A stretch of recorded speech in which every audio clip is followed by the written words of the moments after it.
Patriotism is a word commonly used in our country and the world at large.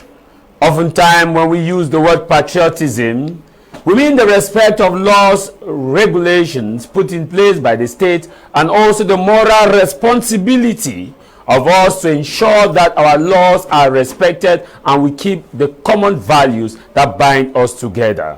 Patriotism also stems from the fact that as a people and as a nation, we must also look at the things that are supposed to be done right and do it. However, when we look at patriotism in recent time in Cameroon, the connotation has often been that the man at the top, the man in the government office, should be the one that should be patriotic. And we sing the national anthem. When the national anthem is being sung, O Cameroon, cradle of our fathers, thy holy shall reign amidst the now repose, the tears and blood and sweat, thy soiled water on the hills and valleys. Once the tillage rose, we look at it from the perspective that it is only the man in the office that need to become patriotic. And when we go to the aspect when we say thy worth no tongue can tell, the worth no tongue can tell is not only signifying, it does not only signify the man in the office. Thy worth no tongue can tell. What is that worth? Worth is something valuable. Worth is something cherishable, which when we say thy worth no tongue can tell, which means that that value, we appreciate that value, we respect that value, is revered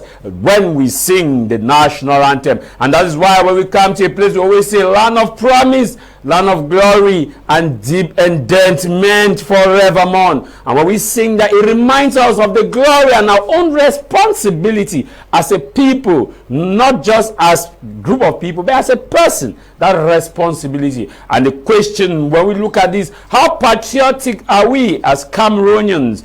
When we look at this, let me begin by asking you who is watching us, how patriotic are you? And when we ask this, you will be tempted to say it's the governor that's supposed to be patriotic, it's the mayor that's supposed to be patriotic, but you fail to see that it's a collective responsibility. And that's why Abraham Lincoln defined democracy as government of the people, by the people, and for the people. And we all are part of governance. Governance doesn't just stem from the man in the office, it also moves from the man who also puts the man in the office. In fact, governance starts from the man on the street, because the man on the street that recruits the man in the office. And so when you are on the street, you are the person that recruits the man in the office. As a teacher, how patriotic are you? How much respect do you have for the profession? Are you doing STI, sexually transmissible marks? Are you also, as a journalist, how patriotic are you? Do you report based on facts, principles, objectivity, fairness, balance, or do you report based on gumboism because somebody has paid you to do a story to blackmail another person? Do you give the opportunity for fair hearing? And as a road user, as a driver, how often do you respect the signs and symbols placed at our roads? Do you expect a policeman to be behind you before you respect the red light at the traffic? Or do you expect that somebody should shout at you? If all of this we are not doing, therefore we must not only blame the man in the office, we must also look at ourselves. Those who are Christian, as Christ often said, who is thou without sin? Let him cast the first stone. And so before we look at the man in the office, let us also look at ourselves and have an introspection of how patriotic we are. If you are working as a secretary in an office, how often do you respect the principle of early coming, duty, assiduity, and also doing your job without playing the aspect of eye servantship? If you are a man of God, how often do you translate the gospel that is given to you? Do you focus on prosperity and do a kind of arranged marriage because you think that someone needs to get in a rich family and hide under the banner of the Lord told me that that is your husband? How patriotic are you to your respective duty? And so therefore we shall also be looking at the utterances made by an adjutant in Buea, a military officer in Buea, which alleged that he was contacted 2 years, that is in 2022, to actually carry out a military coup d'etat. Those allegations are heavy, but the question that we shall be asking is, what does the law state? We shall be looking at it from the legal perspective. Cameroon is a nation of law. As Minister Paul Atanganyi always puts it, no one's above the law and no one should be below the law. This is House of Commons with me, Tah Javis Mai.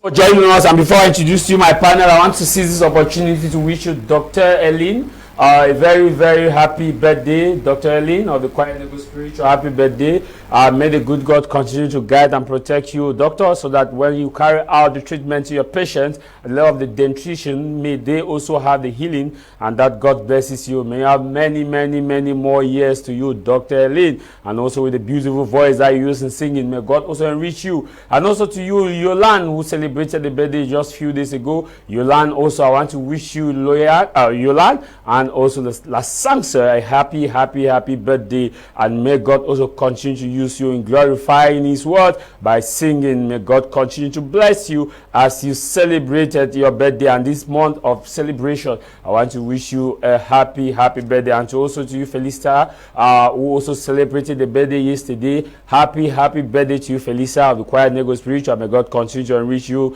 and bless you as you guys celebrate your birthday. It quite of seems like everybody is born in the month of May in that section of the choir, and all those of you born in May want to wish you a very, very, very happy birthday as you prepare to celebrate your birthday. To kickstart the program, begin by introducing to you my guest with whom we are going to discuss. Senior Barrister Achu Julius is here with us. He will be looking at it from a legal perspective. From our topic that we shall be discussing is someone that believes in the respect of laws, and that if you don't want the law, wait quietly when the election comes, go peacefully vote and let it be changed. And change can only come by following the due process. And if you disagree with certain principles, look at the right channel to follow rather than being a nuisance or talking just carelessly. He believes that things, you must also be responsible to hold authorities responsible by following the right channel and not just by complaining in the quarters and on the street. Senior Barrister Achu is also here with us. Happy Sunday, sir.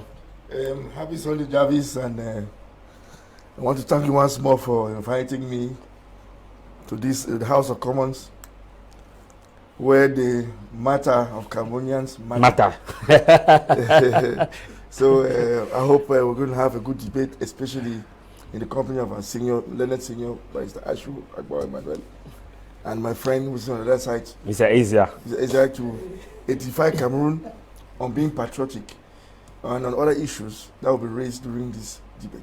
Thank you very much. Also, we are joined by Senior Barrister Achu Emmanuel, who is also the chairman of the Reform Party, who believes that his party is well placed to take over Cameroon and to bring in a reform that is much needed for the 21st century youth who are already clamoring for change based on their own perspective. He believes that he has a solution to those of you who are taking loan at the bank. He's of the opinion that the bank is not supposed to confiscate your property if you default, but rather the bank should confiscate and use it when they have recovered the money and give you back your landed property, because you cannot invest so much and for it to be taken by the bank. That is one of his main economic policy that he is going to implement on day one, as he has often said, when he wins the 2025 presidential election. He's here with us, Arena. Good afternoon, Reform Party members and sympathizers, wherever they are. Good afternoon to my fellow panelists, Tah Javis. It's always a pleasure spending some time with you on my media plan. Mr. Asia is also a discipline master in DAS. The discipline master. Sorry, he's also a teacher. I had one of a discipline master last week, so I just thought he was. He's a teacher in DAS and also other secondary schools in Douala, and also someone that deals regularly with youth and understand the mindset of the youth, and an active member within the system of fairness, balance, and accountability. Is from Bonaberi. Mr. Asia, thanks for joining us, and happy Sunday. Thank you so very much. It's a pleasure to sit on the panel with senior barristers.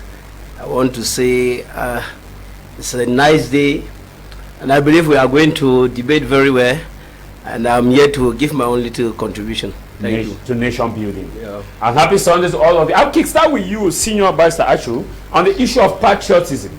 You will see that, I don't know, maybe let me not speak on their behalf, but when you look at patriots, the way Cameroonians are today, and the way they were when you were in your early 20s, how do you balance the patriotism? Have there been an increase or a decrease? I think patriotism has been going out of the window for some time today. And in our days, when we were much younger, it was not like this. Patriotism is supposed to be something collective. And it is not individual. It is not based on the act of one or two persons, but it's based on what each person contributes in respect to our national good. For these days, I see many Cameroonians want to leave the country. And the basis of wanting to leave the country is that it is not moving. I tend to ask them, okay, Cameroon is not moving according to you. What makes you think that you yourself cannot make Cameroon move? Why do you think others should make Cameroon move and not you? So with that type of mentality, which is already inculcated, especially in our youth, that it's better to go elsewhere, that's why I say patriotism have been going out the window by our own creation, especially the parents who attempt to send their kids out of the country. We need to face our realities ourselves. If we think that the country has a problem, we need to be the ones to solve the problems ourselves. We shouldn't wait for somebody to come from somewhere to do it for us, or some alien person to come and do it for us. We are the ones to do it. If you think the civil service or a part of the civil service is not doing what is supposed to be done, for us to be patriotic, it is for you to react and make sure that that service, when it's not doing its job, come to terms and be forced to do what it's supposed to do as the nation wants. We don't seem to like our country like before because we think that the pastures are greener outside. But you should understand that the pasture greener outside there was made by the people of that country. Cameroon, why can't we make ours greener? Why? It is possible to make it green because, to the best of my knowledge, from what I've seen, I've never left this country to work elsewhere. Cameroon is still virgin territory when it comes to development and things like that. Secondly, we have this problem of a worker mentality. Look, no matter, civil service mentality. No matter how much you work, no matter how much you earn, you will never be satisfied. So it means we should transform ourselves from this worker mentality to become the job creator, to have a job creation mentality. You just need to look around you. Everything we have in this country is always important. Why can't we make it here? This is the only country where you see people have PhDs. They move on the signboard to protest that we're looking for jobs. It's the only country I've seen. Ordinarily, a PhD holder must have done a lot of research. And that research should be a means to a livelihood. If he himself cannot use the research to live a life, then I'm sorry to say that you always be unpatriotic because you always look on the state to give you something, and the state can only give what he has. It cannot give more than what he has. And we have this issue of always blaming the other. Rather the ABC syndrome, yes, we accuse, blame and condemn. Yes, rather introspective to find out why it happened. You start by yourself. Look, this is me, Julius, I'm a Cameroonian. It didn't work here. Why? When I start questioning myself, I will help the country better in the sense that I will end up loving my country and making sure I do those things which first of all make me, Julius, happy, and by so doing, those that accompany me. So patriotism in Cameroon is something which is collective. It depends on each and every one of us to make it work. It doesn't depend on the government. It doesn't depend on individuals, as you say. It depends on all of us. The collective issue. Yes. So the first thing, if it's me, I'll block immigration. I'll force everybody to stay home and let's fix it. Because when you run away, most of our brains run away and go elsewhere. But this has been done at the level of the state, where state officials cannot leave the country, teachers and in those days, to leave this country, you need to make a deposit in the Ministry of Education. In those days, in our days, you make a deposit at the Ministry of Education for living. What you call a repatriation guarantee fee. That was deposited. It was discouraged. You have a passport, it was not that easy. But these days, it's not easy. 3 days. Cameroonians are going out, the brains are going out under flimsy excuses of what happened in University of Buea, where they were writing the exam to go to Canada, the French exam. How many people came there? And then the exam needed just few numbers. That's a worker mentality. 30,000. It's a set long. That's what I say, the mindset of a worker mentality. They want to go and work as slaves elsewhere, and they think they're greener. But it's not greener there. Most of them are suffering. The thing is that they've gone there and they're ashamed to come back, to come and tell you that what I've seen there is not good. I'm telling you, it's not easy. But we have to stop that. If it's me, I will block going out of the country so that you stay here. Because once you stay here, your brain is going to make you work. Because you have an obligation to take care of yourself and the family who is closely related to you. That makes you think. We are not thinking because we think of greener pastures as well, where they've worked. Canadians have worked for the country. Why can't you work for yours too? Why can't we make the same sacrifices? It is high time we look at things like that and talk about it. Okay, I'll be coming back to you to do a series of follow-up. Senior Barrister Achu. Achu. Senior Barrister Emmanuel, I want us to, from your own perspective, how will you look at it from your early days? Do you share the same view with Senior Barrister Achu? Well, what he said is correct, but there are some exceptions because going out of the country is not necessarily bad. You see, if the government itself, the state itself sends citizens out of the country when it is necessary for them to go acquire skills that are not available locally. See, so it's not just, it's not a bad thing at all.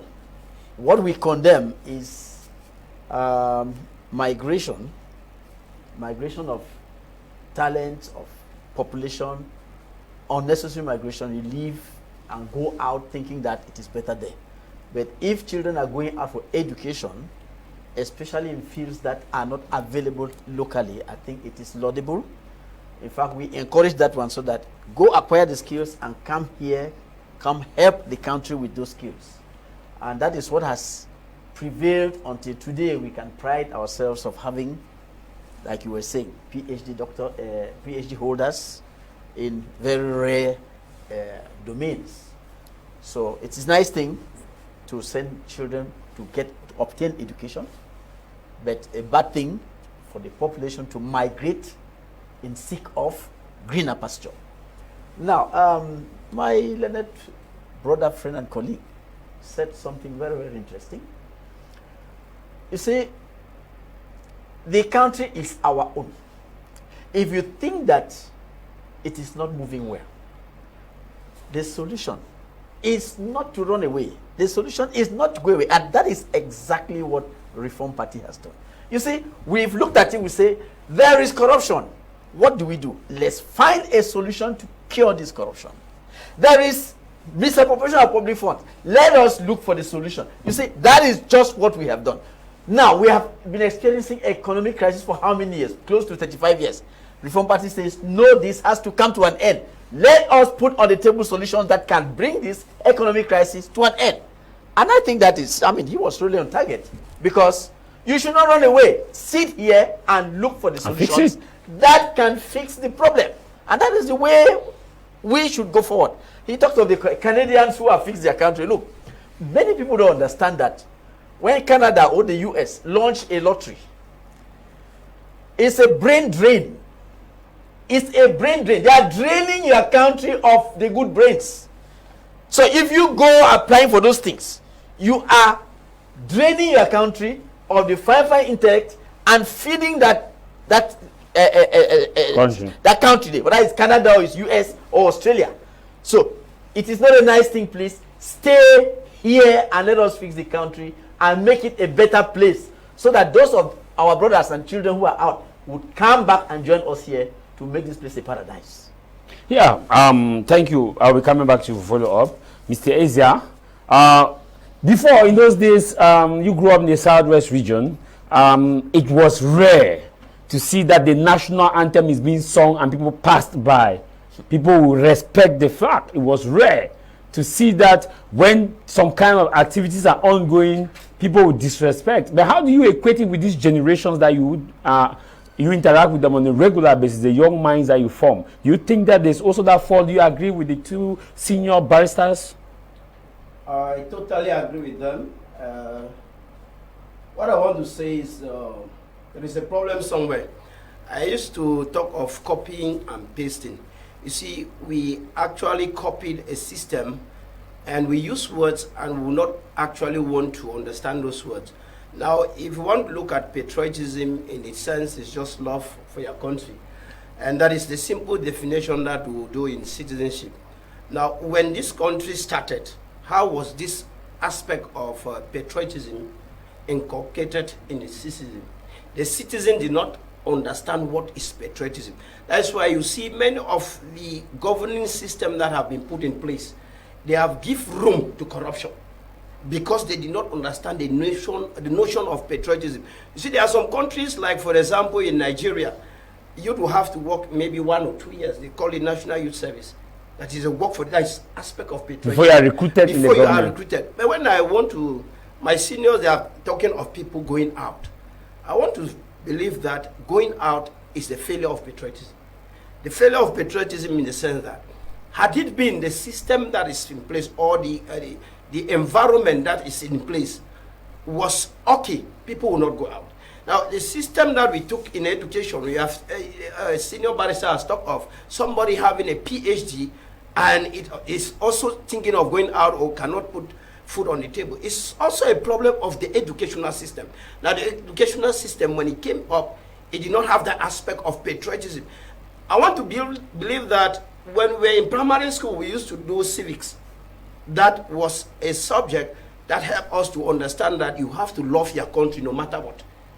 But now, coming to secondary school, you understand that that subject was not existing in the curriculum of secondary school. Now, those who were singing out of secondary school upon all those years, do you think this aspect of patriotism was inculcated? So it ended at the primary school? At primary school level. For many years until before the government could now see that there are some loopholes somewhere and they had to bring it back now into secondary education. So the aspect of patriotism is not all about employment. Because if you look at patriotism, it comes from cultural patriotism. There is cultural patriotism. If you love your culture very well, you do all to support that culture. You do all it takes to make push forward that culture. It becomes religious patriotism. If you love your church very well, you do all it takes. And then it becomes political patriotism. Like you started, when you are politically patriot, you will participate in all the political life of the country. But these aspects were lacking in the very first place. And that's why you see most of our politicians will be seeing that they are struggling to say we want to solve the problem of employment, we want to solve the problem of this. And I still feel that the problems can only be solved when this issue of patriotism, the Cameroonians know that this is my country and I need to develop my country. If I need to develop my country, there should be love for that country. And how do we make somebody to love the country? It's making the country a place that he can live peacefully and invest peacefully, and therefore that sense of patriotism will come in. Let me pick up from cultural patriotism. Do you think that the youth are still that culturally patriotic? They cannot be culturally patriotic, but because they have not been brought up in a cultural way. Now you see, most of our cultures that are supposed to be pushed ahead by our parents, by our seniors, that they are supposed to tell us that this is what we are supposed to do, they are going out of it. Now they want to, I used to term it the aspect of education. They want to use the education, which I, for one, I have seen education in many aspects as a scam. Because if you look at education, what it's doing to us with the educational system, especially us in Cameroon, I'm very happy that there is a senior barrister that is the president of the Reform Party here.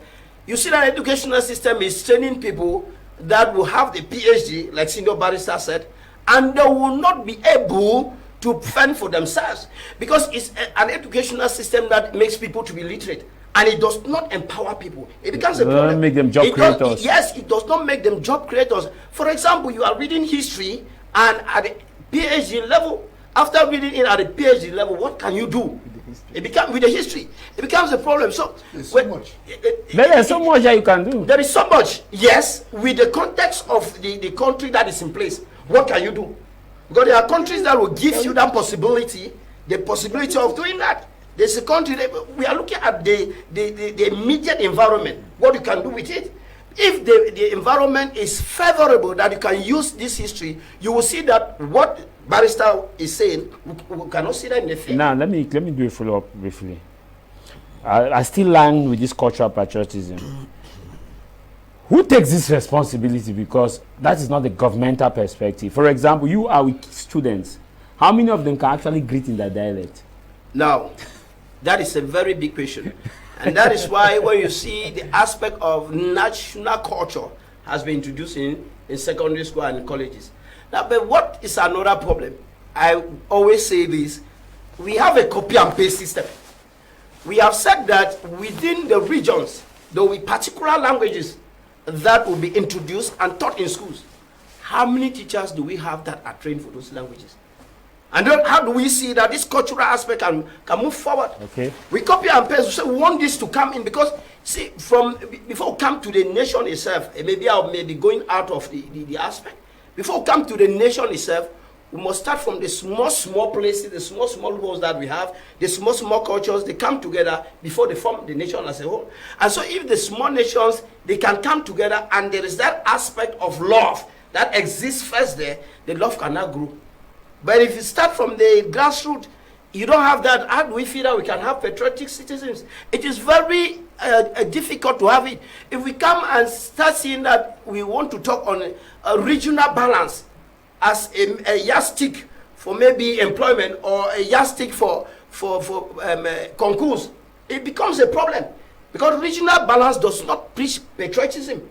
If you look at it very well, we want to now balance, but we don't see that without competence. Without competence. We are not bringing people that have the love for their country. We are not bringing people that will contribute to the nation. Okay, Senior Barrister, maybe you want to react to that, ask my follow-up questions that I prepared for you.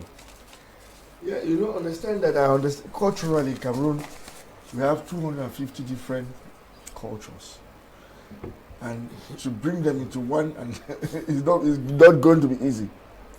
You know, colonialism did a lot to destroy our culture, in the sense that we imposed a certain way of doing things. We imposed certain languages which we are still using today. For example, English. How do we turn it, take it around, to go back where we are supposed to take it there? How do we do that? That cultural patriotism seems to be very complicated now for you and me, because Very. Okay, for example, I like the way we are dressed. All of us are dressed in traditional attire, which is good. It's a nice idea, except we wear it. It's a traditional material. It's a traditional material. Some people that it starts from there. But again, that's why decentralization is one of the best things that's going to happen in Cameroon. Which means the councillors are going to be the most important unit in the management of state affairs. If you notice, the councillors, they come from the various villages or various quartiers in villages, so that they know what it takes to have a particular culture in your area. And you know that the power over culture has been transferred to the decentralized institutions of the state, which means that we have come to that point whereby we have to encourage these councillors to look into this aspect to see how best we can bring back our culture. I can tell you that most of our kids don't even speak our dialect. Yes, that's why I was asking, because who takes most of it? Because they don't teach them anywhere except at home. But me, for example, I had a problem because my parents were always quarreling by the dialect. So from childhood, I took it as something negative. I didn't want to learn it because I thought language is that every quarreling. Meanwhile, if it were taught in school, it should have been something else. You understand? So the way that thing has gone, it's not easy to bring it back, but we can get there. Another way is, all those who know about those things, cultures, they don't write books. African culture is handed down by stories and songs. And that's where historians are coming. Yes. Are supposed to come in. That's the job. Historians have so much they can do. So much they can do in that aspect. The environment becomes a problem. No, they have a worker mentality where they want a salary. The senior vice. I remember in our days there was only one person writing books. SNT. Yes. From royal sciences to history to civics biology. There was only one. They were not writers. Despite the fact that we had PhDs. They were not writing. If you read the follow-up, it was too intellectual. Yes, for genuine intellectual. Yes. To understand. Yes, for you to talk in. Of Bernard He was taught in Saudi schools. It was too high. SNT, there was only person who could break down things that can be used in primary school, right to secondary school level. You see, that's where they brought all the problems. Historians can do that. We don't have. Historians can help us write those books. So we'll teach them in school. Okay, you are saying that they brought in the culture in the curricula in schools. How do you do it? Where are you going to get the material from? That he was saying, where have you even trained the teachers? They've not been trained. How will you do it? What? So that's why I say there's a problem there. No, let me tell you something. In CPC, but in 1975, when I went to secondary school, we had a teacher. Well, we used to call him, it was called Mr. Mange, we respected. He was French. An Anglophone. He had never done French before. He had to go and read to come and teach. And we appreciated that. So it's possible because there were books written in French. But now, do we have books for those like dialects? No, that's the problem. The intellectuals in the various villages, prefer to go and stay abroad. Like in my village, Achu, most of my countrymen are in Boston, they are abroad making noise there. People writing books for us to start teaching. There's so much. I say Cameroon is still virgin territory when it comes to everything. In all sectors. People don't want to see it that way. They say no. We cannot make it. We cannot make it greener elsewhere, not greener here. Just culture alone is a lot. It's a lot. In those days, we used to have cultural competitions. Yes. But it was limited only dancing. Only dancing. You encourage us to dance. But in the culture, there's so much more than dancing. I see now tell us doing shows and dressing with our traditional attire. That is good. So I said, that aspect is so much that we can do. You only need to think about it. When you think about it, you develop it. We don't want to think. What are you thinking for us? Senior Barrister, how do we explain the fact that someone who did master's degree, probably let's start from first degree, you must do a research before you graduate from your first degree. But those for ENS, you also must do it. Now, when you go to master's degree, you're actually identifying a problem in a community and you come and propose a solution. That's why you are doing master. That means you master it. Now, do we make matters worse? PhD means that a specialist in a particular field. So how do you explain that a PhD will go and protest in front of the Prime Minister's office, demanding to be recruited by the government? The question is, what happened to the thesis of the masters and the PhD? What specialists are you doing? Does it mean that there's a problem with the education, or it was just bought? I just believe that those PhD holders never even believe in what they wrote. And because after writing, they dump it somewhere and that is it. Most of them don't believe in it. Most of them. And I realized in those days, politicians used to take thesis to practice politics in Cameroon. Some still do.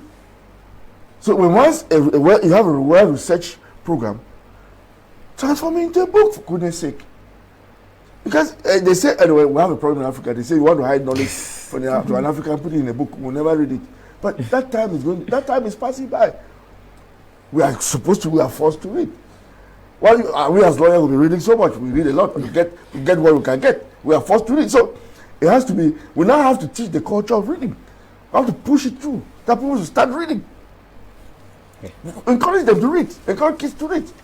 These days, you see kids that prefer their telephone. Okay, fine. Put the books in the telephone for them to read it. They'll read it. You now go, you see pastors reading Bible from telephone. They don't work with the big Bible. That big Bible is no longer existing, which is something good. Put the Bible there. Put the stuff there. Put the culture there. They are on TikTok. Record the culture and put it in a video. TikTok.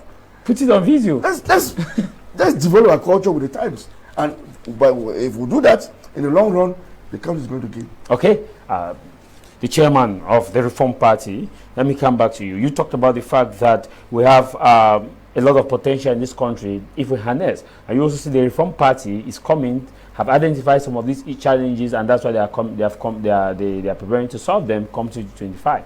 My question now to you is, how will you implement the aspect of patriotism if the Reform Party becomes the party in power after 2025? Thank you very much. How will you reconcile what everybody has said? Let me start by clearing the air concerning something that my co-panelist said. He said the founders of the nation did not put in place patriotic values. I think we have to correct. He said they did not explain it well. Well, they didn't put in place patriotic values. I think we understood him well. Now, we have to correct that because, except I'm wrong, the first government in this country put in place bilingual grammar schools. There were two bilingual grammar schools, Buea. The students that went there, I was privileged to be one of them, were selected from around the country, every region sent, every province sent students to that school. There was a second one here, only lycée bilingue d'application. Those were schools where College bilingue. College bilingue d'application. Those were schools where patriotism was the order of the day. I remember while we were in Buea, at one time when CNU came, we were asked to drop our school uniforms and harbor CNU uniforms on Youth Day. We marched with CNU uniform. And just to tell you that, no, they did not forget patriotism. These people had it right up there in their heads. But something went wrong. Because when we talk of the loss of patriotic values, we are not talking about loss of traditional dances, vernacular. No. When you look at... Even that is going down. Look, there are things that concern us that we don't seem to be saying. When you look at somebody who is given the responsibility to grant public contracts, he calls my senior brother, my good friend here and says 30%. He calls him and says 40%. Is he being patriotic? No. Thank you. That is it. Those are the things. Corruption. The institutionalization of corruption is one of the things that is eroding patriotism. Let's take another one. Tribalism. You erect tribalism into a rule of governance. You need 500 police people to be recruited. 450 come from one region. Are you being patriotic, sir? Are you being patriotic? Tribalism is another factor that erodes patriotism. Greed. Greed. You are given a budget to manage. Out of greed, you swindle everything. The project falls. Are you being patriotic? You see, these are things that we should be looking at. And these are things that Reform Party says no. You cannot give one person 500 billion to manage. Even if it's Jesus Christ, you'll be tempted. Put that money in the central bank. Let him write his pieces of paper that I want to do this with this one. The bank will pay the suppliers. Will never give him money. This is what we are talking about. You see, the things that erode patriotism. If you come now to the teaching of our vernacular languages in school, I think I have to congratulate the teachers because they have tried. At least they have tried to identify where the problem is. Because if you are suffering from an illness and you don't know what the illness is and what is causing it, then you are a dead man. Because the thing can kill you anytime. But they have succeeded in identifying the problem. And I'm happy that one of them here says, the school program is such that you come out of school, there's nothing you can do. Yes. So give us good solutions. When our children come out of school, they should have something to do with. Reform Party has just those type of programs. Our children should not come out of school and be looking for employment. Now, you talked of this PhD holder who goes there to write a thesis and then puts this in the share. Please, let us be pragmatic. The PhD holder, does he have the means, the capital, to bring to fruition the products of his research? That is the problem. We have this young man here. There's a young man here who came with a, was it hard part? What is this? This hard part. This hard part. He was begging the government for financing. Give me money, let me put this thing. I think it was even the foreign country that tried to help him. You can sit in the village, all you need, you just use that thing and a doctor will answer you somewhere and say, this is the solution to your problem. Senior Barrister, on this that you have raised about the issue of fundings, I think I did my master's degree in human resource, and I believe that there are channels in which, as a researcher, you can actually get fundings for your project to be executed. The question is, how realistic were the thesis? Because banks, other organizations, we have a lot of NGOs that are looking forward to sponsor. The issue is, what did you research on? Thank you. If you research on something that is critical, I think that if the state of Cameroon will not be so blind to see, not even the state of Cameroon, we have banks. And that's why if the banks see that what you have actually done can generate money, I think they'll give you. Thank you. If you go carry... Because to do a master's, you must spend at least 4 million. Eh? When you go put, when you go invest, you go invest on a PhD thesis bearing on something that cannot produce money. Who do you want to... coming back to who do you expect should sponsor it? That's the trouble. You see, many people want to remain intellectual. No, sir. Go down to the field and do something that can give you money. So that when you come, you say, okay, I have a PhD thesis on how to make the cups of, increase the size of the cups of corn by 10. How will you even waste one day? You have everybody running. The banks will run behind you. Everybody is saying, well, come, I want to finance it. Because that is something that can produce money. But if you go to say, let us see how women will react when men cough. Okay, let me just do a quick follow-up for Mr. Berchans, so we'll move to the second topic. You talked about the Faga tribalism. I talk about the issue of recruitment, that 5,000 police sometimes are needed, 4,000 come from a particular region. My question to you, if the Reform Party takes power, will you go on merit or on regional balance? If on merit, 4,000 come from one locality on merit, will you go by a merit which stands on the same foundation you are preaching, patriotism and fairness, or will you go for regional balance? Thank you. Now, we are proposing something which is going to satisfy everybody. In employment, as well as in competitive exams, the quota system. Now, if an industry is found in Douala, there are 10 regions. We'll say, okay, the locals of Douala have 30%. And all the other regions will share the remainder. That goal, you apply that to all the situations. So that if Northwest has something, they also have the 30, and the rest share the balance. That way nobody complains. On merit? Your merit will now be exercised within the quota that has been given to you. Apply the merit to the quota that has been allotted to you. Will you not be also leaving out those who actually met the criteria in different regions, but on that 30? I say within the quota given to you, apply the merit. Okay, thank you very much, Mr. Bechan.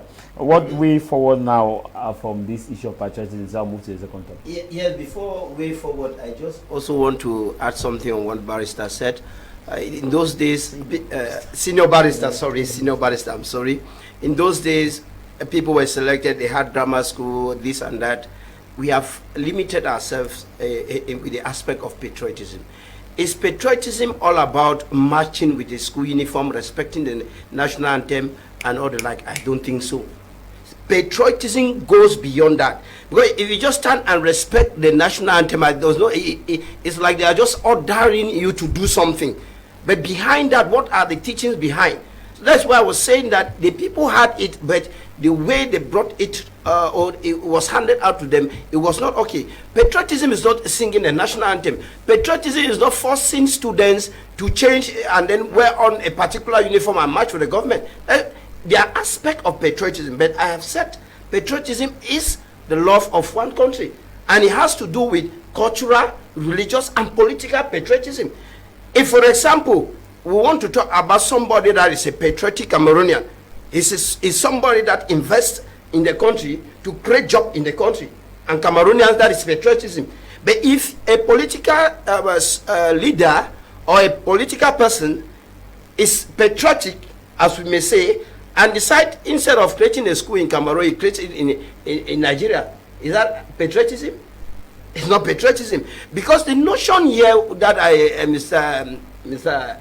Javis, I want us to understand, is not what they told us. It's how far we started with the grassroots to actually make us to love our country. That is important.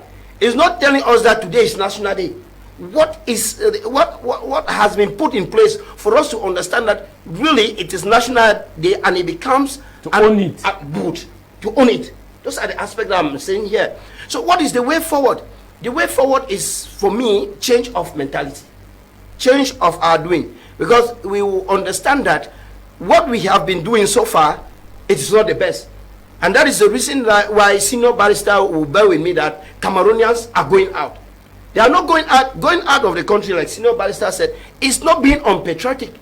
It's because the environment that you are there, you see, they say, how can I put it? You are looking for a way of surviving. They also live in the country, is also unpatriotic now. It is unpatriotic in the sense. We refuse to sweep the roads here, we'll go and sweep the. Excuse me, Mr. Javis, refusing to sweep the road in your country and sweeping it abroad becomes unpatriotic in the sense that if in my country, that very road, I can sweep the road and earn a living, what will push me to go out?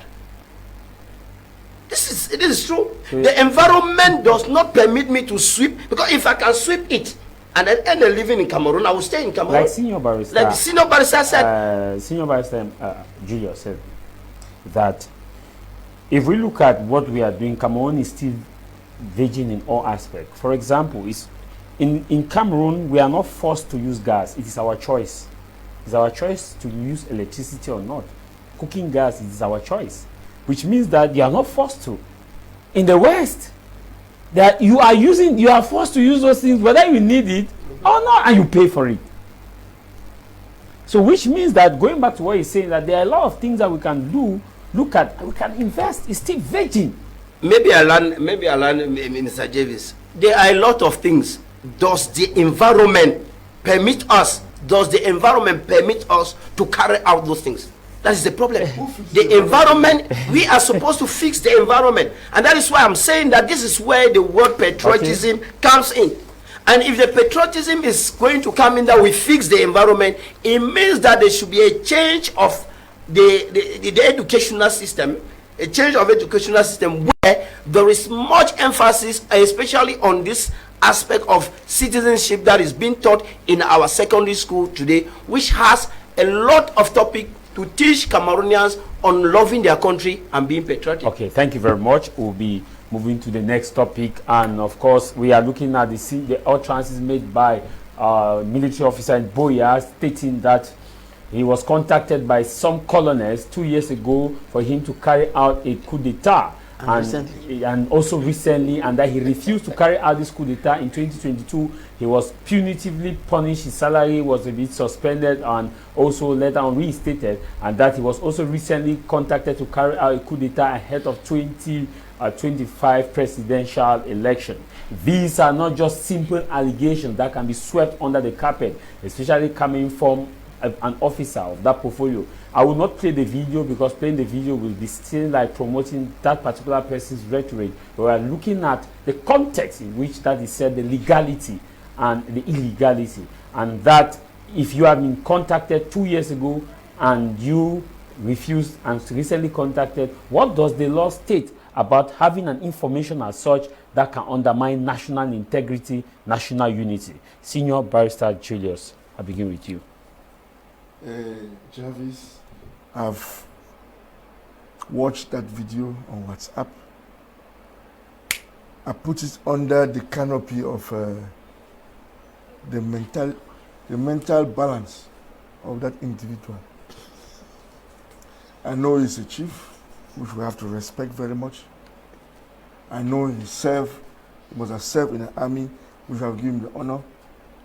But making such utterances on social media at this time, even if it is true, means that that guy has a problem with his head. You cannot tell me that despite all the head that this country has going through since 2020, and they come and contact you to make a coup d'etat in 2022, you don't write a report, because as an officer, it's not talking that makes sense. You have to prepare a report and send to the hierarchy that, hey, this is what I've seen. You don't do that. A sub-officer, or a juan or something like that, a sergeant or something, a sub-officer, you have something like that, You don't inform your hierarchy. You wait until they cut your salary. And you still don't inform. You still don't inform them. Or you prefer to go on social media to say rubbish. That guy needs to go to a mental center. He needs to go to a mental center because I don't see any other way how I can consider him as an offender, because no means words. Not saying such, not reporting such an incident is an offense in Cameroon. It's punishable under the penal code. And not doing that, not reacting or telling whoever is supposed to be told makes you a criminal. But I don't want to look at it that way, because making a criminal is very easy. That is a mental case. If you see his reactions on certain issues, you know the guy has a mental problem. And that's why I put under that canopy. I don't want to go beyond that, because a superior officer or whoever comes to tell you that I want to make coup d'etat. You sit on the information until they cut your salary. They start crying foul. No. Until you are transferred from one unit to another, because it was removed from. It means he was for it. I was waiting. Or in the military sector, they can be teasing him to find out if he has that mentality. You see, that's why I say when you look at him, he's not a well-trained military man. He has a problem with his head. They will send him to Mesa, the mental center there. Now, he needs a psychiatrist. Now, when you say, now let us look at now. Okay, with someone stating that the ethics first has the ethics not been breached as a military person? Oh, no, in any case, as a military man, you're not supposed to go on the air and be saying things left and right. They allow him to be doing it for some time, saying, I'm going to arrest Amber, I'm going to do this. You don't do. A military man doesn't speak on TV. They have a military spokesman, Colonel. There's a colonel that usually speaks on Bajek. That's the only person who has the right to talk about military secrets in Cameroon. But you see a soldier, a ranking, or rank of fire, or a Jordan, whatever, going on, you say, look, I'm going to the bush to arrest this and that, and people leave it. We'll be allowing it. It's going on for some time. Now it's going out of hand. What that guy has just said to me, he has actually completely got out of hand, which means he has a problem with his head. I'm telling you again, they should check him out. He's sick. He is sick. Okay, we're coming back to you. Senior Barrister Manuel, when we look at these, what does the law state?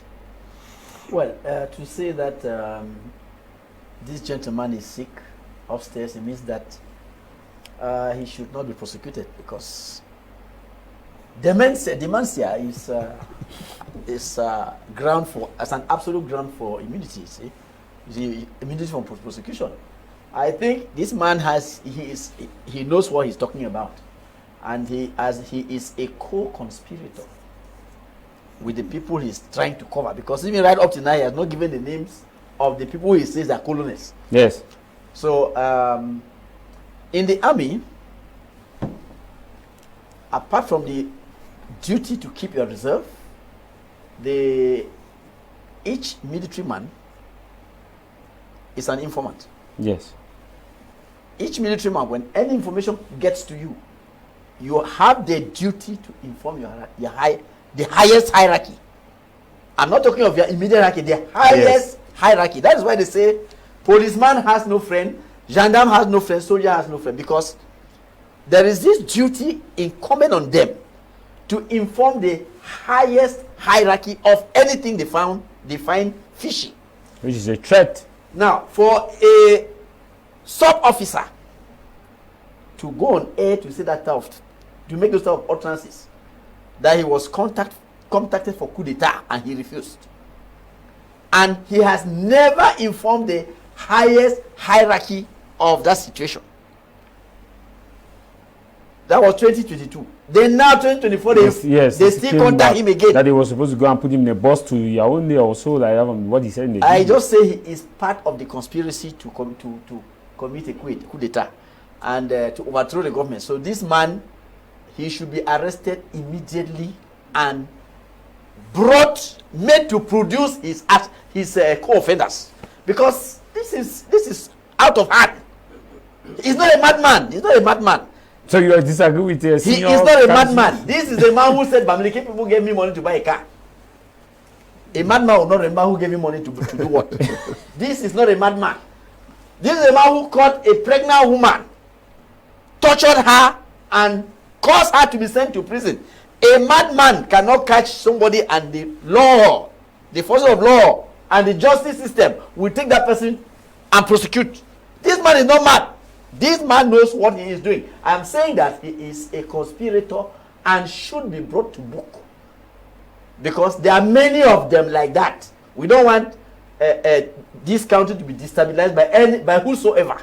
So this fellow should be caught and made to produce his co-conspirators, so that peace can reign in this country. So you are removing the connotation of He's not a madman. That he's not a madman. This man knows what he's doing. What are the unit of analysis that you think that is okay? I have told you that. Okay, I forgot to say that he was received by the Prime Minister. Maybe you have forgotten. Yes. Would the Prime Minister receive a madman? Buea, no, just Will greet the Prime Minister greeted. even greeting? Can a Prime Minister greet a madman? That No, time, no, that those time things was matter. well upstairs.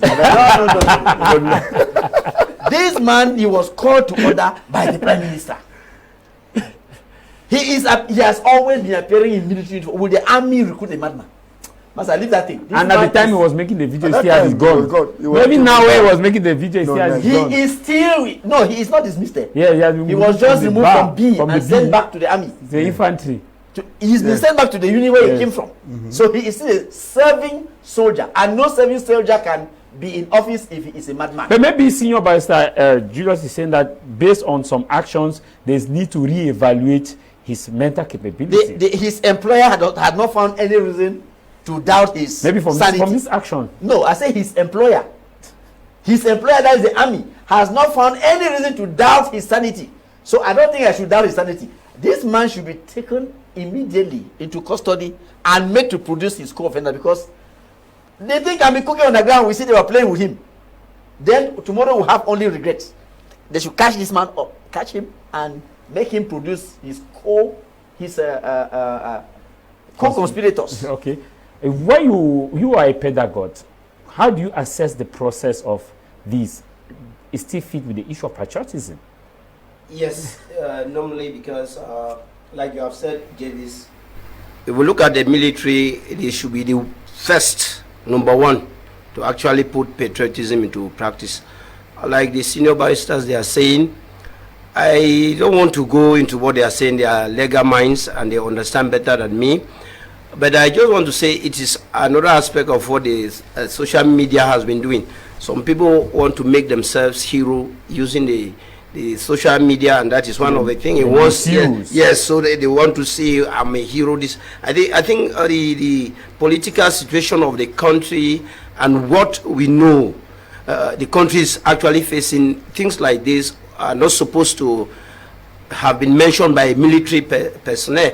But what happened that I have a small problem, Mr. Javis, is that this thing had been happening ever since, and there was no nobody came up to say, but this is a military officer that does not need to be using the social media anyhow.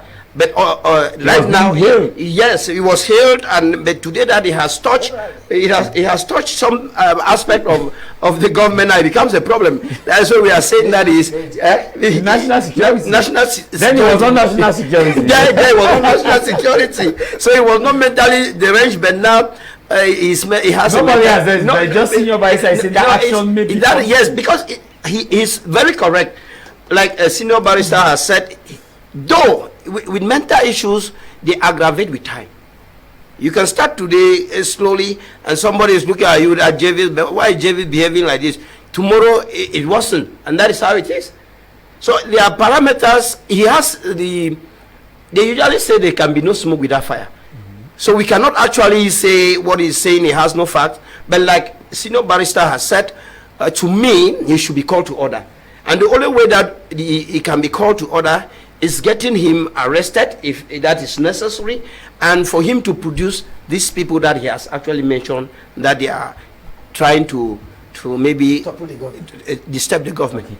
Senior Barrister Julius, he talked about the fact until he reached a particular point in that video, he said he called the head of state that ahead of 20th May celebration, all those people who are there, those attaches that are there, he's supposed to remove them because these are the people who are plotting to take him down.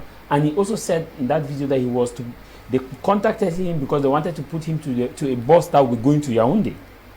So, and now making an utterance ahead of 20 May, which is in 7 days to 7 come. days. This is something that we should not just take lightly. Something very serious. So if you are in the position of advising as a legal counsel, what then is the way forward for the state? I don't do touting to show that I can know much more than any other lawyer, because that one is very complicated. I will not show that I do a counseling while it is open for the state to get his lawyers to get counseling. Why I say this guy is mad, because you cannot make coup d'etat by one man. But maybe we don't like. He was not an elite. He's never been an elite shooter. When he could have killed somebody at the head of state, he must be an elite shooter. It means you shoot without missing. He's not be that type of person. We'll see him on TikTok biting snakes and spilling blood and things like that. Do you think that's a normal person? No, but that's culture. It's culture. It's culture. Biting snakes and Yes, it's culture. We've seen Ritualist. Let me tell you, when once you spill human blood, when you come back from a warfare, even in the US, the first thing they send you is psychiatric PTS. Okay. do assessment. Yes. I'm sure that guy is suffering from that trauma. Yeah. Because when they want to make coup d'etat, they don't meet one individual. It is a group that plans something. It's a plan thing. Okay, he can be saying that there's going to be trouble on Twitter or whatever. I know Cameroon has one of the best securities in this world. The way this security in this country functions. You might one day go somewhere, they'll tell you things that they look about, you will never believe that they will look at watching. That's how this country is. And I'm very certain that if they were coup plotters, as he's saying, the government is aware and they know who they are and they know how they're watching them. Again, as a sub officer, when you see something that serious, you prepare a report. You don't hold a gun and go and stand on TikTok. A gun, our gun, because that gun belongs to Cameroon. And you see, they must pass through you before they get to the head of state. And you're who are you? Who do you think you are? You're supposed to prepare a report and send to a hierarchy, and that was done. He's never done that. Up to date, he's not done that. So there's something wrong with that guy. And because I'm sure because his salary has been touched, he's pissed off. If he didn't touch his salary, because also he has been removed from one we unit learned he to was another. not working. All that noise where he's talking, we learned he was not working. We're not going to work. He will just one day get up and go to the bush and say, I'm going to arrest Ambas and get a few Bamenda that people will come and torture and say they're Ambas and things like that. That's what he's been doing. To me, he's a madman. To you, but there are units of analysis that he's not there. No, it's true. The analysis is not here. That's those people have to, but at the end of the day, they did because I'm sure he's going to be arrested for those utterances. I'm very certain. When you come and find out that it's a psychiatric case because those things are unfounded. Yes, Ngara, good morning and thanks for joining us. You wanted to participate. Yeah, exactly. Can you hear me? Yes, I can get you. Okay, good. Thank you very much. Yeah, I really wanted to participate. Yes. Right on. All right, okay. It seems I'm late because this barrister is still talking. No, right on. You're okay. Is there a bit of delay? Okay. First of all, I want to greet all your guests, and I want to thank them for coming to your show to participate. I want to greet all Cameroonians that are in Cameroon and abroad. So your topic today is very interesting, and I've heard some things that I can't not react to. Yes. By the way, I'm from Tallinn, this very beautiful city. So I'll start by what is patriotism. Patriotism is that feeling of love, devotion, commitment, and a sense of attachment to one's own country. And this patriotism is not all about true love. Patriotism stems from this deep appreciation that you have for your country. And you can appreciate your country only when you have something that's attached to firmly to your country. So you asked the barrister Achu, the CPDM barrister, you ask him if he should compare the patriotism in his days as a youth and patriotism of today. And I want to just break down on that. Let's see, because what is happening in Cameroon is that the present ruling government is eroding patriotism in us, the youths. So let me try to break it down.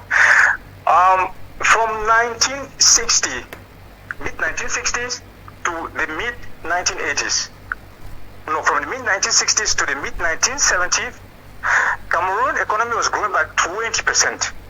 Yes. And then from the late 1970s to the mid-1980s, it was around 10%. You can imagine. So what is the economic growth of Cameroon today? What's the GDP of Cameroon today? All right, let's go to the next part. In 1977, the GDP of Cameroon was $8.5 billion. Yes. The workforce was 3.5 million people. In 2015, the GDP of Cameroon was $30.5 billion, and the workforce was 10.2 million people. Okay, if you do some mathematics, you see that from 1977 to 2015, the GDP has grown by 22 billion, while the workforce has grown by 6 to 7 million people.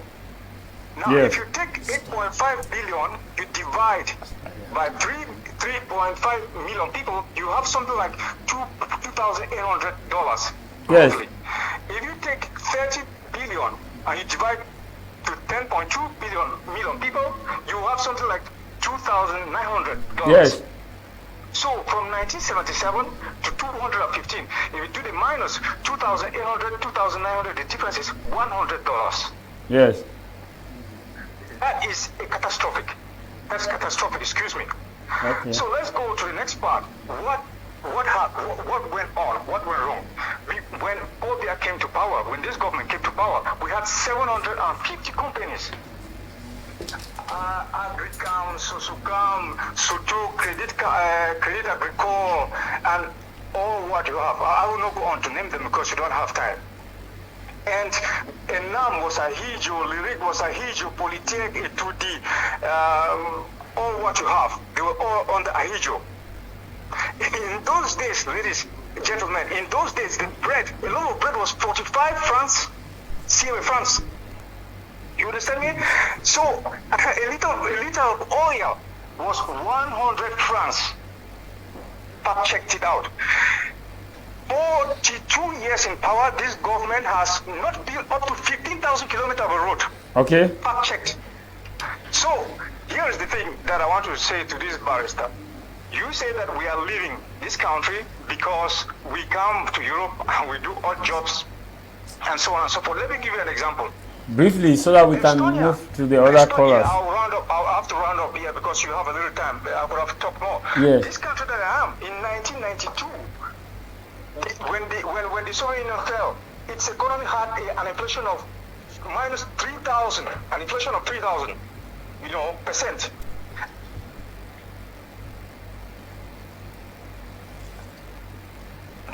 So,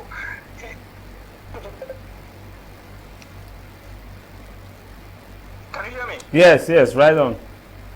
Oh yeah, so this country that I am, the inflation was 3,000%. No country wanted to do business with any country. This country doesn't have oil. Yes, I'm getting you.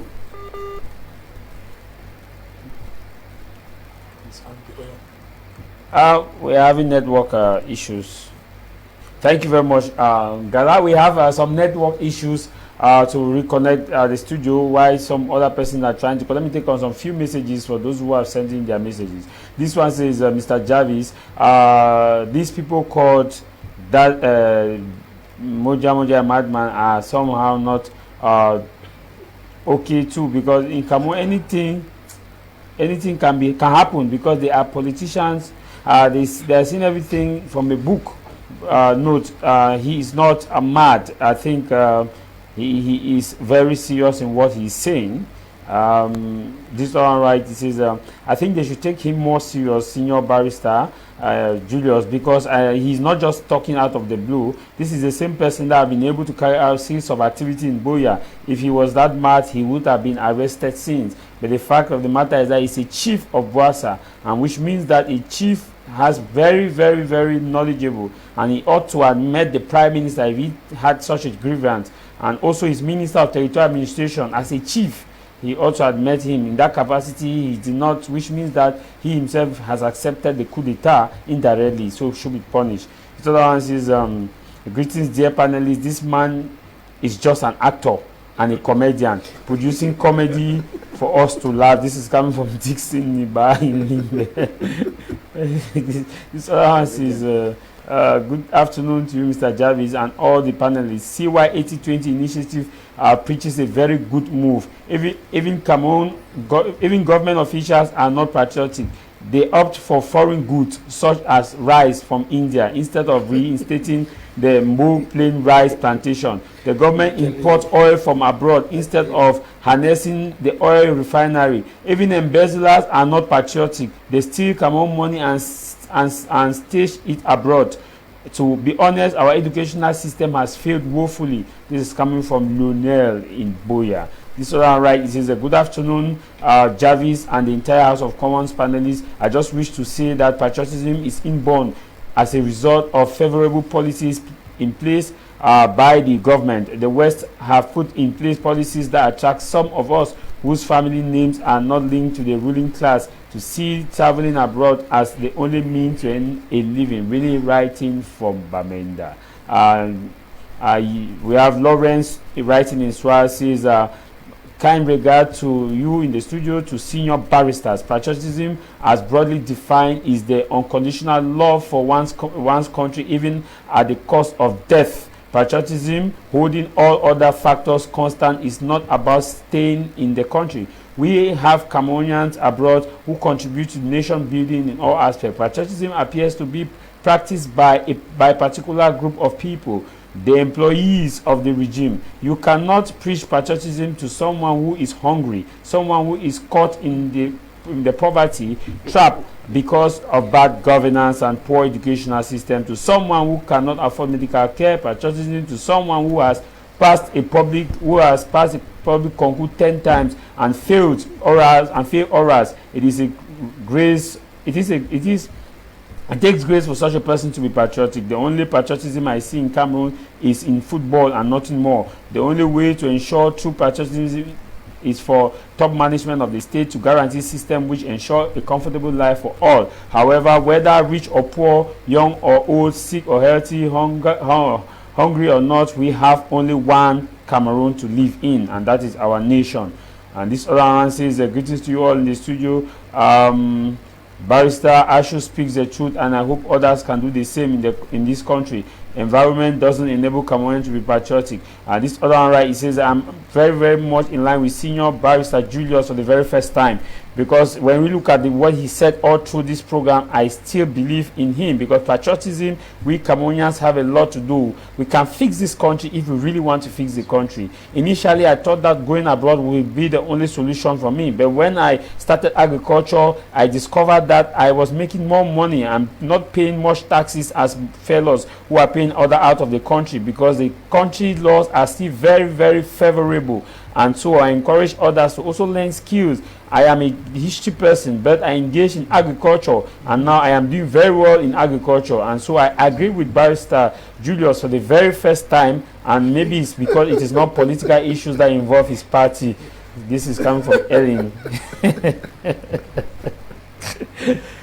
This one says, thank you very much. These two barristers are on point today. They are not shouting, which means that we have a common ground, and that is good. And also, I want to encourage that such a topic, education, should be brought. This is a textbook example that when educative topics are brought, you will see Senior Barrister Julius will be very, very positive. But when it comes to political issues, I guess the studio would have been on fire. This is coming from Joseph. This one says, dear Javis, love for country is the foundation of patriotism, and general interest should prevail over personal interest. I am afraid to say most politicians do not love this country. People steal money and bank outside in accounts which are not readily accessible to them. Self-interest override general interest. Jacob from Bamenda, he says, education and culture are complementary. We adopt the white man culture into our educational system, thus destroying our culture.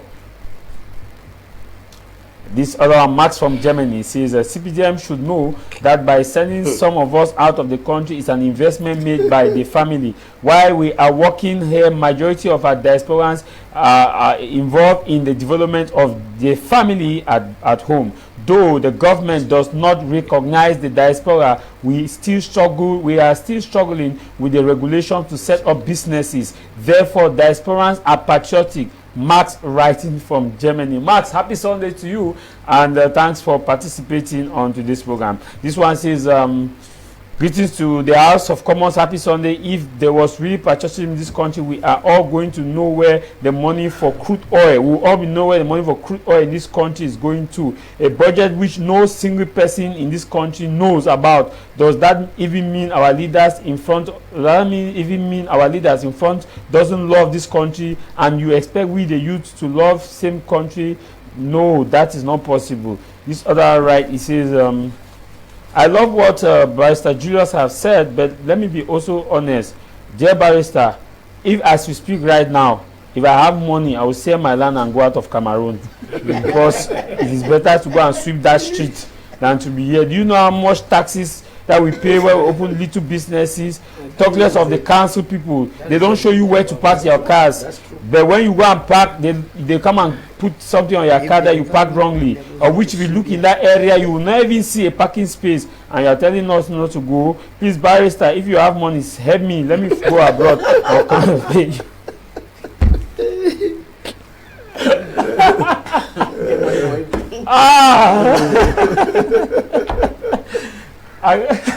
Please pardon me, I'm just a human. When it's funny. Senior Barrister Emmanuel. These are people you have to rule over if you win the election with such a mentality. Asking the panelists to Everybody so that let him come and see me. I can counsel you. So I can go abroad. You want money? No, let him come. You want the money, it's not a matter of counseling. But you go abroad to go and make money now. Yes. So let him come. Let me come to you money sitting as Senior Barrister Emmanuel. Senior Barrister Emmanuel. This military officer tell the head of state that those in his circle at 20 million don't mean well for him. If you are in that position now as a head of state, will you not be worried? Well, I said it earlier, this man should be arrested and made to produce his co-conspirators, because I find a lot of sense in what he has revealed, and this is a matter of national security. It should not be taken lightly. These averments have to be investigated. They have to be investigated. In fact, this is somebody who is in the war zone. He knows what he's talking about. So I think there is something that catches the eye here. This man, he didn't just get up from his bed to make utterances. I think that what he is saying has some substance and should be taken seriously. So if I were head of state, believe me, he would be talking. He must have been talking from behind the bars with his accomplices. With his legs up, not down. Because my question is, will you not be worried? Especially as he cite the fact that those people whom we are going to 20 May with should be replaced. Yes. Calling direct an event that is coming. Yes, I said that what he is saying is not devoid of substance. It should be investigated. They should arrest him first, because the man is not safe. He is not safe. For his own safety, he should be arrested. Protective custody. Hello? Yes, because the people he is trying to identify can get at him and kill him. Yes, which means he should be placed under protective custody. That's right. Then investigation goes. That's right. We're out of time. What then is the way forward out of this quagmire of patriotism? The way forward, I know the government is having a very good intelligence. If things like this have been raised, it's just for the government to strengthen up its intelligence, and then security will be the watchword, especially coming to the aspect of the 20th May. That is an aspect of patriotism. So the watchword is the government use its intelligence and see that there is nothing of that nature. Now, also in the aspect of patriotism, many parents, how patriotic also are teachers? let's look at the fair. There have been a series of allegations of sexually transmittable marks. There have also been a series of allegations. When you look at the teacher circle, keep away government responsibility, because like Senior Barrister said, there's a shared responsibility, collective. I hold my own side, you hold your own side. When I hold my own, you hold your own, we have a positive result. You are in that circle. How will you look at cross nationally? Nationally, I want to say there is patriotism on the teacher side, though not 100%, because there is no perfection on earth.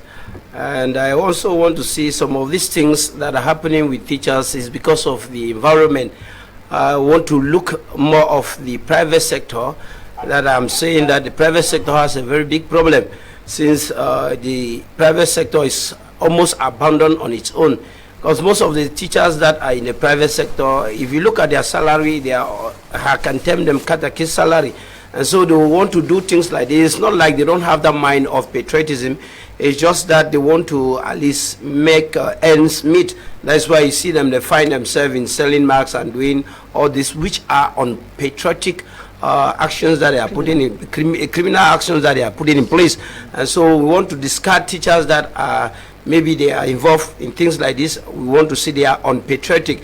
I think we want to acknowledge and thank what the teachers of the citizenship have been doing, because it has become part and parcel of them to actually bring that awareness of young Cameroonians to be patriotic to their country. So I give kudos to all the teachers and I urge them to be patriotic teachers.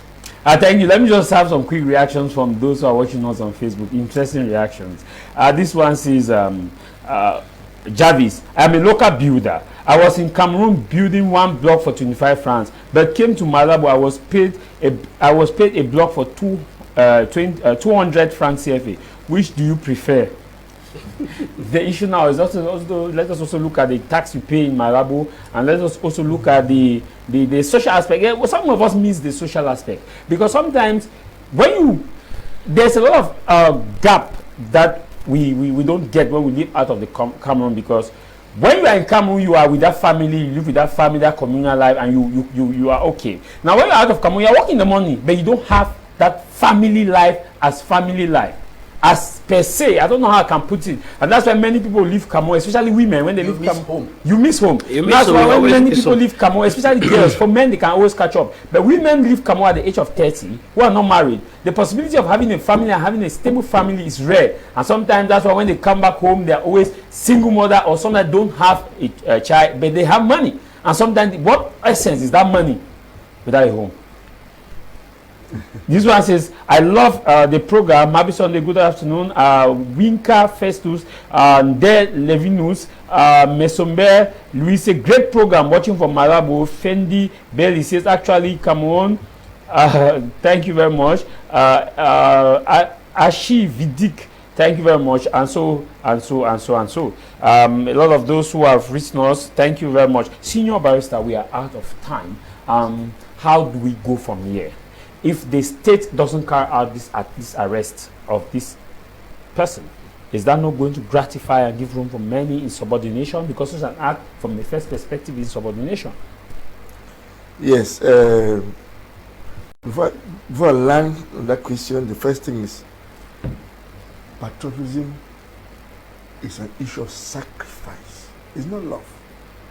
You should be ready to sacrifice for your country.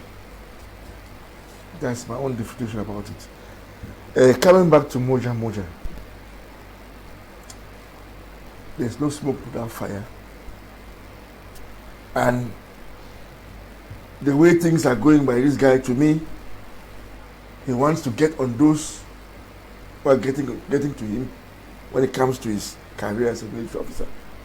Because as a B, he had some liberty. Yes. But when he goes back to the infantry, he has to go back to the military camp. And I'm sure he doesn't want to go back. I'm sure he wants to fight it and bring some story that might have some credibility, that might have some eye openers, that might be fun to some people, and that might make him have his way. Because this guy, while in the B, has always been having his way. I've never seen him arrest an amber as such, they say. But no, I've seen Are you saying that the ambassador I've seen it already so many Bamenda people. No, it's true. No, I've seen so many people from Bamenda for one reason or other. I've seen that doing it. But at the end of the day, when I take cognizance of what he's been doing since this crisis started, to me is mentally unstable. Are you saying that he's acting the movie? You saying that you have not seen him? Even a movie is well planned. If a movie is good enough, it should be well organized.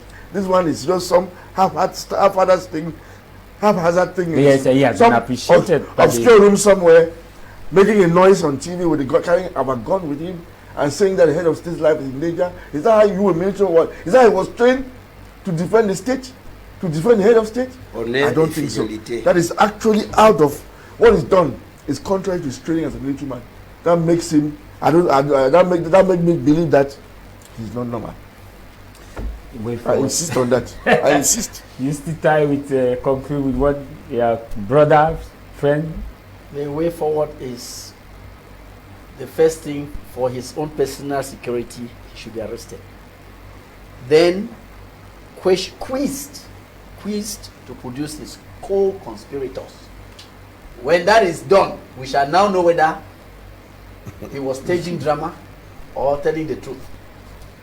But from the content of what he aired, I don't think it is drama. There is some substance in what this man said that should be investigated and a lot of light thrown on it, because we should not joke with matters of national security. Because just a video can make the nation into chaos. People are already panicking.